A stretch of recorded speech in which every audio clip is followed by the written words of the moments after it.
Teman-teman, assalamualaikum warahmatullahi wabarakatuh. Jadi kembali lagi di channel saya, Dedi Prasetyo. Dan di channel saya ini, saya masih akan terus memotivasi. Saya juga masih akan terus mengedukasi juga. Masih akan terus juga memberikan semangat ya kepada teman-teman semua yang saat ini masih selalu berjuang dan mencari kesembuhan ya dari yang namanya gangguan asam lambung, GERD, yang juga disertai dengan anxiety disorder atau kecemasan berlebih. Nah, kenapa saya membuat video-video seperti ini ya teman-teman ya, untuk mengedukasi dan memberikan semangat sama teman-teman semua. Karena dulu juga selang beberapa tahun saya mengalami yang namanya gangguan asam lambung juga ya, seperti kalian sama, yaitu gangguan asam lambung yang sudah disertai GERD juga, disertai dengan anxiety atau kecemasan berlebih ya, anxiety disorder. Nah, jadi saya membuat channel-channel seperti ini tujuannya adalah selain saya itu ingin memberikan semangat ya, saya juga setiap harinya itu ingin mencoba untuk memberikan ketenangan, untuk memberikan kenyamanan juga di hati dan di pikiran teman-teman semua ya. Karena untuk gangguan yang kalian alami, yaitu gangguan asam lambung, GERD, yang juga disertai dengan anxiety disorder atau kecemasan berlebih, itu memang pasti bakalan bisa membaik ya teman-teman ya. Karena saya juga dulu merasakan ya, beberapa tahun saya terkena yang namanya gangguan asam lambung. Selama kurang lebih 4 tahun sampai 5 tahun saya itu berjuang untuk sembuh ya, berjuang melawan sensasi, berjuang melawan yang saya rasakan dalam tubuh saya ya. Entah itu di pikiran saya, di perasaan saya, bahkan di sensasi-sensasi fisiknya ya. Setiap harinya itu selalu merasakan rasa tidak nyaman, perasaan seperti mau mati. Dan kemudian ditambah lagi dengan sensasi-sensasi yang aneh-aneh ya, teman-teman ya. Di sini pasti kalian sudah sering merasakan sensasi-sensasi dari gangguan asam lambung GERD yang disertai dengan anxiety disorder itu setiap harinya, bahkan setiap jamnya, bahkan setiap menitnya itu selalu menyiksa ya. Selalu menggiring pikiran kita itu menuju ke pikiran-pikiran yang negatif, pikiran-pikiran yang ketakutan, cemas ya.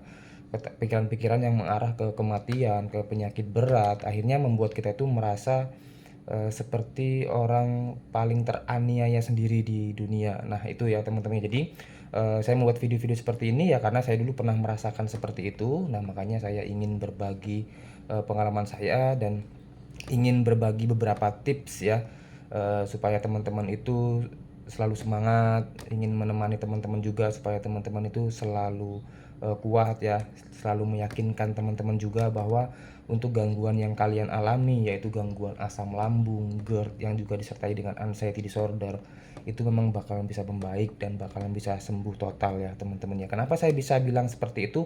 Ya karena saya sudah merasakannya ya teman-teman ya, saya sudah membuktikannya. Makanya saya berani bilang seperti ini. Nah, teman-teman, saya mau cerita ya teman-teman ya. Di video ini saya mau cerita bahwa ketika saya dulu terkena yang namanya gangguan asam lambung GERD, waktu masih parah-parahnya ya, waktu masih parah-parahnya dan sudah mulai proses penyembuhan. Saya itu dulu sebelum terkena gangguan asam lambung ya, saya itu orangnya itu sangat kuat sekali ya teman-teman ya. Saya itu orangnya sangat pekerja keras. Pekerja kerasnya gini ya teman-teman ya, kalau kerja itu pengennya itu yang perfect gitu. Kalau kerja itu pengennya yang hasilnya tuh yang maksimal sekali, yang bagus sekali. Dalam bidang apapun pokoknya pengennya yang maksimal. Itu saya dulu sebelum terkena gangguan asam lambung. Saya itu dulu bahkan kerjanya sudah pernah saya ceritakan ya di video-video sebelumnya bahwa saya itu dulu pekerja berat ya. Saya kerjanya di perkebunan. Jadi saya itu memang orangnya tuh kuat ya, untuk angkat-angkat bahan barang-barang yang berat-berat itu saya mampu ya teman-teman ya.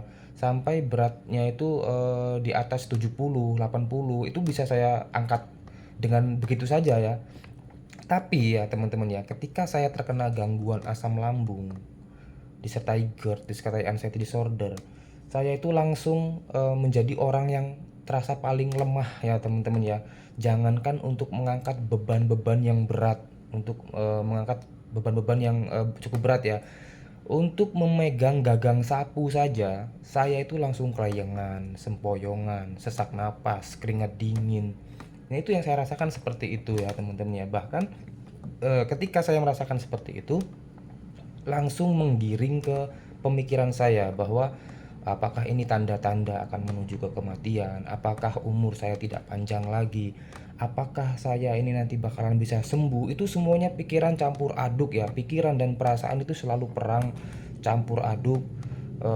Pasti teman-teman saat ini sedang merasakan. Nah, jadi buat teman-teman yang saat ini sedang merasakan, jangan gundah ya, jangan takut ya teman-teman ya. Untuk yang kalian rasakan saat ini itu bakalan bisa terlewati ya teman-teman ya.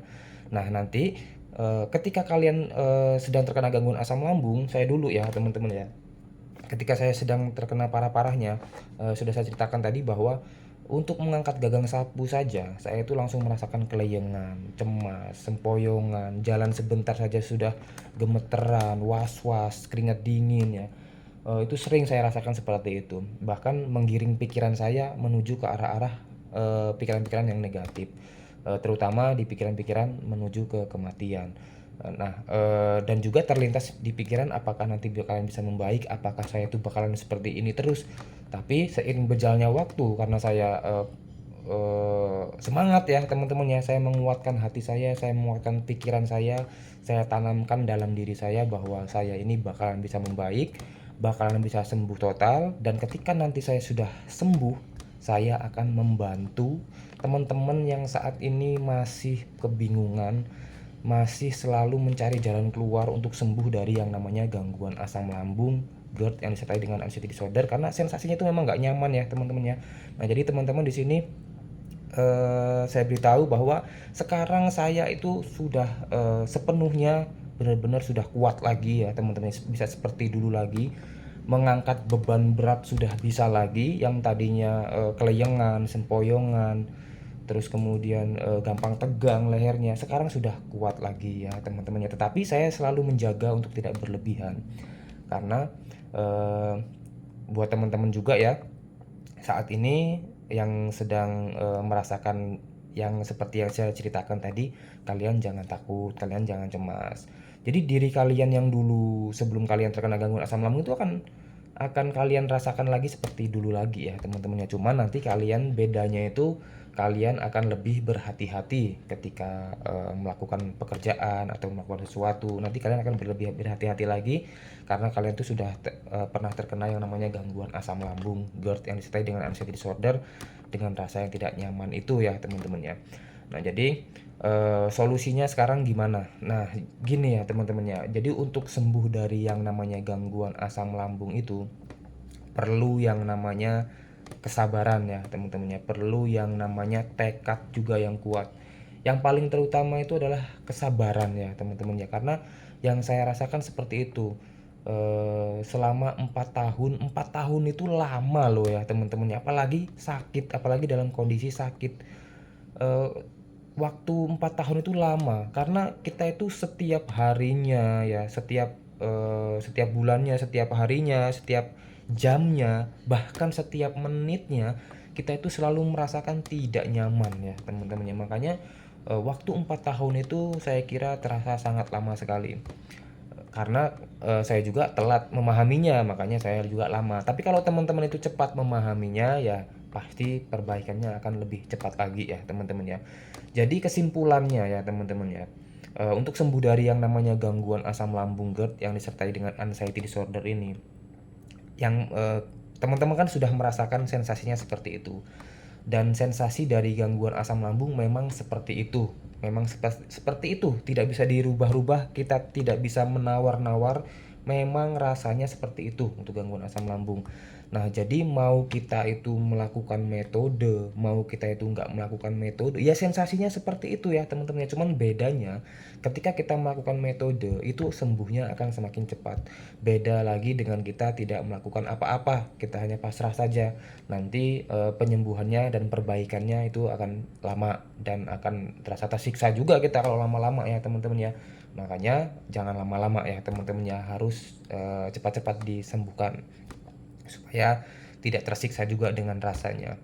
Nah, tipsnya itu ya teman-teman ya, yang penting yang pertama itu kalian penuhi gizi kalian ya teman-teman ya. Jadi untuk orang-orang yang terkena gangguan asam lambung itu sebenarnya, kenapa mereka itu selalu merasakan kelayangan, sempoyongan, keringat dingin, selalu cemas.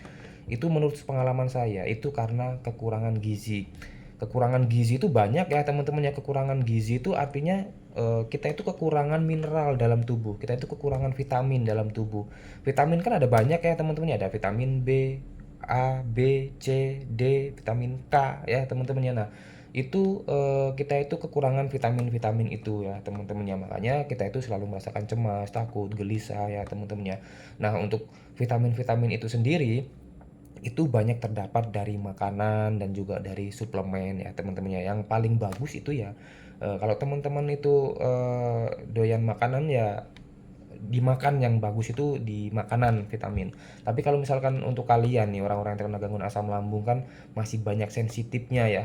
Kayak contohnya di dalam kol atau di dalam sayur gori atau di dalam sayur apa ya? Sayur sawi, sayur bayam, itu kan banyak vitaminnya ya teman-teman ya. Tapi untuk orang-orang yang terkena gangguan asam lambung itu untuk vitamin itu untuk sayur-sayur tersebut belum bisa mengkonsumsi karena sering merasakan sensasi ketika mengkonsumsinya. Jadi salah satunya cara ya dibantu dengan suplemen. Itu kalau saya dulu seperti itu. Tapi kalau misalnya kalian tuh tahan dengan sensasinya, ya makan aja nggak apa-apa ya teman-teman. Yang penting kalau misalkan teman-teman itu makan kayak bayam, terus kangkung, makan sayur-sayuran yang alot-alot gitu ya. Itu ngunyahnya harus yang lembut, harus yang lama supaya kerja lambungnya tidak berlebihan. Nah, itu untuk pemenuhan gizinya. Makanya kita itu sebenarnya kekurangan gizi ya teman-temannya. Nah, selain kekurangan gizi, kita itu butuh latihan ya teman-temannya. Setelah kita itu sudah memenuhi gizi dalam tubuh kita, setiap harinya kita itu makan jangan sampai telat makan, waktunya minum-minum, minumnya dicukupin. Lalu kita itu tetap harus bergerak, harus tetap beraktivitas.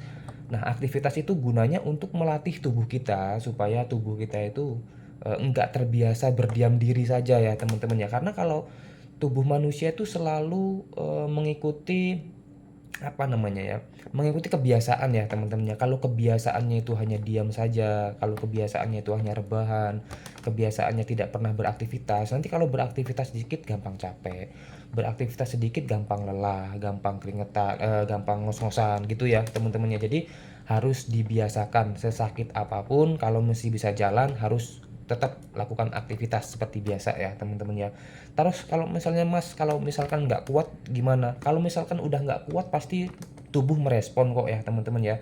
Kalau misalkan teman-teman yang masih banyak sensasi ya pasti kelayangan atau begah atau sempoyong, ya udah istirahat, minum, penuhi lagi gizinya, makan lagi, terus kemudian diisi lagi ya perutnya, energinya diisi lagi. Setelah itu lanjut lagi bekerja lagi atau aktivitas lagi. Seperti itu ya teman-teman ya. Lalu kemudian eh, setelah beraktivitas itu kan akan membuat kalian tuh menjadi terbiasa tubuhnya, dan ketika tubuh kalian menjadi terbiasa, jadi kalian tuh aliran darahnya juga lancar, aliran oksigen dalam tubuhnya juga lancar. Dan ketika aliran oksigen atau aliran darah di tubuhnya lancar, nanti nutrisi-nutrisi yang kalian makan dari makanan ya, nutrisi-nutrisi yang kalian dapatkan dari makanan itu akan menyebar ke seluruh tubuh ya teman-teman ya, ke seluruh tubuh, ke seluruh saraf, organ-organ tubuh kalian yang terganggu, yang bermasalah. Kalau kalian sering bergerak, kalau kalian sering beraktivitas, nanti aliran darahnya kan lancar tuh teman-teman ya, aliran darah lancar. Dalam darah itu kan banyak sekali vitamin, mineral ya teman-teman ya, yang sangat bagus yang dibutuhkan oleh tubuh kita, oleh organ-organ di tubuh kita. Misalkan contohnya saraf, karena kita mempunyai kecemasan berlebih, sudah pasti saraf kita itu terganggu ya teman-teman ya. Untuk saraf yang mengatur ketenangan dalam tubuh kita itu terganggu, dan mereka itu butuh vitamin ya teman-teman ya. Vitaminnya itu terdapat dari mana? Ya dari makanan yang kita makan.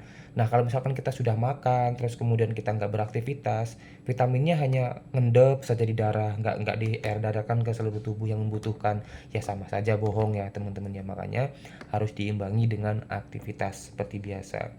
Nah, kemudian yang terakhir ini ya teman-teman ya, selain penuhi gizinya lalu beraktivitas, yang terakhir ini istirahat di malam harinya yang cukup di malam hari ya, minimal 7 sampai 8 jam. Itu memang harus benar-benar istirahat cukup, harus dibiasakan ya teman-teman ya. Karena recovery tubuh kita itu terjadinya ketika di malam hari ya teman-teman ya, ketika kita itu sedang tertidur, ketika kita itu memejamkan mata, terus kemudian dalam kondisi tenang, kita itu tubuh kita itu akan merecovery tubuh kita sendiri. Jadi sel-sel yang rusak itu akan dibetulkan oleh tubuh kita sendiri di waktu kita itu sedang istirahat di malam hari, ketika kita sedang tertidur. Makanya cukupi waktu tidurnya minimal tuh 8 sampai 9 jam lah satu malam ya teman-teman ya. Nah, jadi eh, ketiga-tiganya itu sangat berkaitan sekali ya teman-teman ya. Kalau misalkan kita tidur saja gizinya nggak dipenuhi, ya kita sama saja bohong ya teman-teman ya. Kalau kita aktivitas saja gizinya tidak dipenuhi, ya sama saja bohong juga ya teman-teman ya.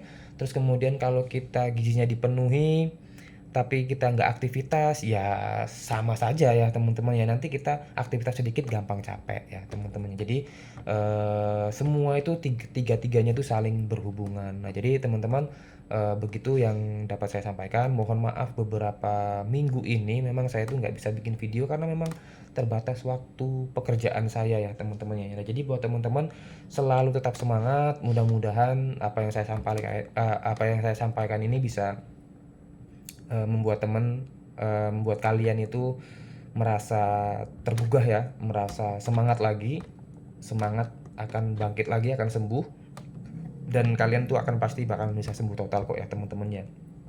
Jadi saya balik lagi ke cerita saya yang paling awal, bahwa saya tuh dulu ketika terkena gangguan asam lambung sangat lemah sekali. Sampai berpikir bahwa saya itu apakah bisa membaik lagi, apakah bisa sembuh lagi. Tapi buktinya ya alhamdulillah ya teman-teman, saya bisa membaik, bisa sembuh total. Dan saya juga akan selalu memotivasi teman-teman ya yang saat ini masih berjuang untuk sembuh dari yang namanya gangguan asam lambung GERD yang disertai dengan anxiety disorder. Buat teman-teman juga yang mungkin baru menemukan channel saya ini, bisa bantu subscribe-nya ya teman-teman ya, bisa bantu like-nya juga, dan juga dibagikan ke teman-teman yang lain yang masih berjuang ya, karena akan menjadi amal kebaikan kita ya teman-teman ya. Kita saling support ya, siapa lagi yang mau mensupport kita kalau bukan orang-orang yang pernah terkena yang namanya gangguan asam lambung GERD yang disertai dengan anxiety disorder atau kecemasan berlebih. Oke, teman-teman, terima kasih. Cukup sampai di sini saja saya akhiri videonya. Wassalamualaikum warahmatullahi wabarakatuh. Semoga teman-teman cepat sehat, cepat pulih ya.